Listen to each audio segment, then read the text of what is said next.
London ক্লিনিকে চিকিৎসাধীন সাবেক প্রধানমন্ত্রী ও BNP chairperson Begum Khaleda Zia wheelchair ছাড়াই হাঁটাহাঁটি করতে পারছেন। দোয়া চাইলেন দেশবাসীর কাছে। তার শারীরিক অবস্থা স্থিতিশীল রয়েছে বলে জানিয়েছেন ব্যক্তিগত চিকিৎসক এজেড এম জাহিদ হোসেন। বিস্তারিত লিমা সায়ন্তীর রিপোর্টে।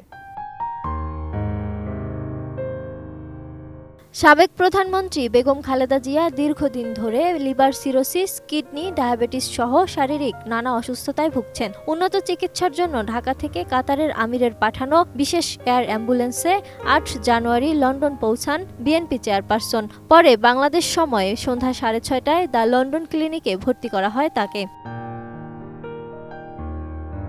সেখানে অধ্যাপক ডাক্তার প্যাট্রিক কেনেডির অধীনে চিকিৎসায় ধীরে ধীরে সুস্থ হয়ে উঠছেন সাবেক প্রধানমন্ত্রী। পুরোপুরি সুস্থ হওয়ার পরে হাসপাতাল থেকে ছেলে তারেক রহমানের বাসায় যাওয়ার কথা রয়েছে বেগম জিয়ার।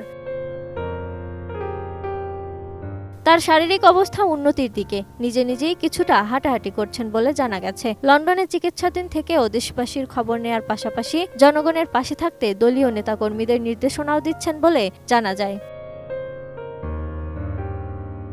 এদিকে নিত্য নৈমিত্তিক রুটিন অনুযায়ী লন্ডনে দ্য ক্লিনিকে 12 জানুয়ারি চিকিৎসাধীন মাকে দেখতে আসেন বিএনপির ভারপ্রাপ্ত চেয়ারম্যান তারেক রহমান।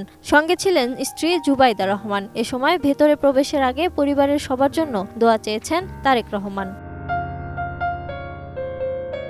কোয়ালিটি সম্পন্ন আন্তর্জাতিক মানের still bar CSRM, committed for better still. সেদিন ছুটির দিনেও হাসপাতালের সামনে ভিড় করেন যুক্তরাজ্য বিএনপি নেতাকর্মীরা। অপেক্ষা করেন দলের চেয়ারপারসন ও সাবেক প্রধানমন্ত্রী বেগম খালেদা জিয়ার শারীরিক অবস্থার খোঁজ নেয়ার জন্য। এদিন চেয়ারপারসনের উপদেষ্টা মণ্ডলীর সদস্য ডক্টর মোহাম্মদ এনামুল হক চৌধুরী বলেন, স্থিতিশীল অবস্থায় আছেন বেগম জিয়া, অবস্থার কিছুটা উন্নতি হচ্ছে। আজকে তিনি নিজে নিজেই হাঁটাহাঁটি করছেন। এছাড়া পরিবারের সদস্যদের সঙ্গে থেকে স্বাভাবিকভাবেই মানসিক কিছুটা উন্নত হয়েছে বলেও জানান তিনি। এদিন প্রফেসর ডাক্তার প্যাট্রিক কেনেডি হাসপাতালে এসে বেগম জিয়ার শারীরিক অবস্থা পর্যবেক্ষণ করেন। আগের চেয়ে বেগম খালেদা জিয়া কিছুটা সুস্থ আছেন বলে জানান তার ব্যক্তিগত চিকিৎসক অধ্যাপক doctor AZ M Zahid Hossain. তিনি বলেন, ফিজিওথেরাপি যেটা হয় সেটাও ওনারা দিয়েছেন। ফিজিওথেরাপি নেয়ার পর তিনি এখন কিছুটা ভালো আছেন। Lima Sayanti, ATN news.